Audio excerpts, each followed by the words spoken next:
Guys મામા આવી ગયા છે ને હું આવા નવા કામ કરે કે બીજી વાર માર બેન નહીં આવે ને તો પાછા આવશે વેકેશન કરવા આવશો. ગુડ ઇવનિંગ, જય માતાજી, જય ગિરનારી. નવા વ્લોગમાં ફરીથી તમારા બધાનું સ્વાગત છે અને ઊંચું વરસાદ અમારી સાથે. તો અત્યારે વાગી ગયા છે સાંજના 5 અને છે ને આપણે રેડી થઈ ગયા છીએ અને એને મુકેશ મામા આવ્યા તેડવા ને અમે જઈએ મામાના ઘરે વેકેશન કરવા. ગાઈઝ મામા આવી ગયા છે ને હું ને પૂજા દીદી બે જઈએ આગળ તો બેન જરાક.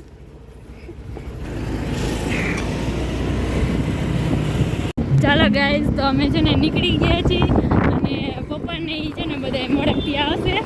અત્યારે મામા અમને બેને તેડવા આવ્યા હતા એટલે અમે જઈએ. પૂજા દીદી કઈ કેવું છે? ચાલો વેકેશન કરવા મામાના ઘરે બધા. તો ગાઈઝ વાગી ગયા છે 5:30 અને અમે એને જઈએ મામાના ઘરે. પૂજા દીદી અહીંયા વિડીયો બનાવીને હું અહીંયા વિડીયો બનાવું અને એને મુકેશ મામા ગાડી અકાલે. પૂજા દીદી તમારો બ્લોગ ઉતરી ગયો. પૂજા દીદીનો ફાઇનલી એનો બ્લોગ ઉતરી ગયો અને આપણે એને હવે મામાના ઘરે જઈને પાર્ટી કરવાની તો બધા કન્ટિન્યુ એના બ્લોગમાં બહીને રહીએ. આઈસ્ક્રીમ લઈને ચોકડી પહોંચી ગયા છે ને પાણીપુરી લઈ લીધી છે ને હવે જવાનું એ પાછું આપણે મામાના ઘરે. હાલો પૂજા દીદી ફટાફટ.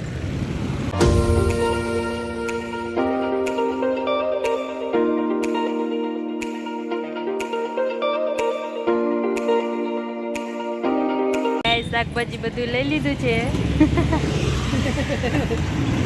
સમજી છે આવા નવા કામ કરે પૂજા દીદી તો. પણ મારું નામ શું છે તો કોનું નામ દો? હાલો બેસી જાઓ ફટાફટ. એલી ખોઈશ તો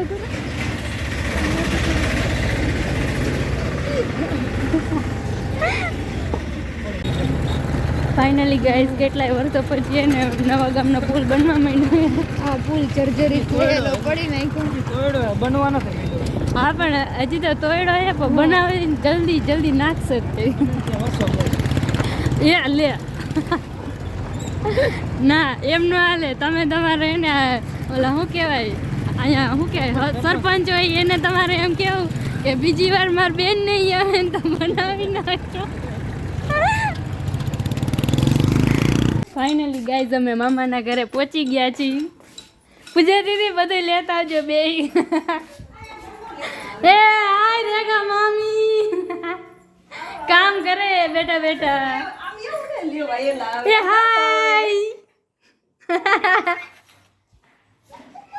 ચાલો ગાઈઝ વાગી ગયા છે 7:30 અને છે ને અમે રસોઈ કરવા માટે આવી ગયા છીએ. હું ને રેખા મામી શેનું શાક બનાવીએ આપણે? ઊંધિયું બનાવી છે. તો છે ને જો તેલ નાખી દીધું છે ને રાઈ નાખી દીધી છે ને હવે એમાં ડુંગળી નાખે છે. હવે તમે હે ને કહીજો ઓકે શું નાખો છો એ. હું નહીં બોલું કાંઈ, તમારે બોલવાનું હે. આ હે મારા મમ્મી. હા તો હોતે લે. અને હું જો અહીંયા માંડવી ખાવું.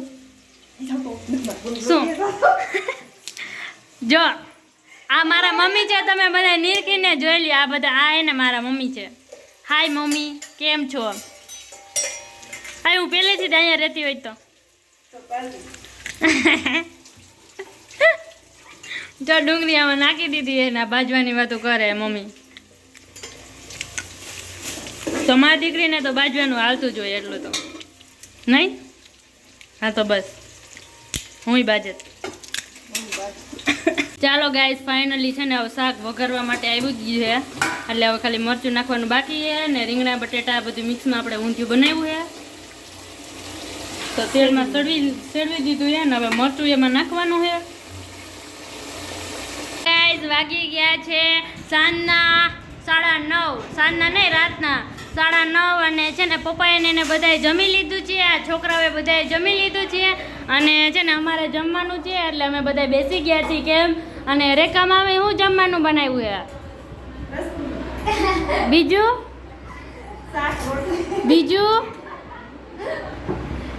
આ બોલો ને કોણ હે ભાઈ? રસ આપજો આજના મેનુમાં. ઓ મેનુ માતા તો પેલા રસ જોઈ લે. આ મને નથી જોવાનું. રસ પૂરી અને ઊંધિયું શાક અને બાજરાના રોટલા રોટલી અને ઓલા મરચા અને પાપડ ભૂંગળા. ઓકે ચાલો ફટાફટ થાળીમાં દઈ દો ખાવા માંડી. તો ગાઈસ બધાએ વારું પાણી કરી લીધા છે અને કાઢીને ને ભૂરીને અને આ દોરીને તણીને બેહાડી દીધા એ અમે વાસણ ઉટકવા અને રેખા મામી છે ને કચરા પોતાને એવું બધું કરે છે. હાય મમ્મી કેમ છો? જય શ્રી કૃષ્ણ. હાય પિન્સુ મારો ભઈલું. જય શ્રી કૃષ્ણ. ઈ તો સન્માન વિયો ગયો મારો ભઈલો.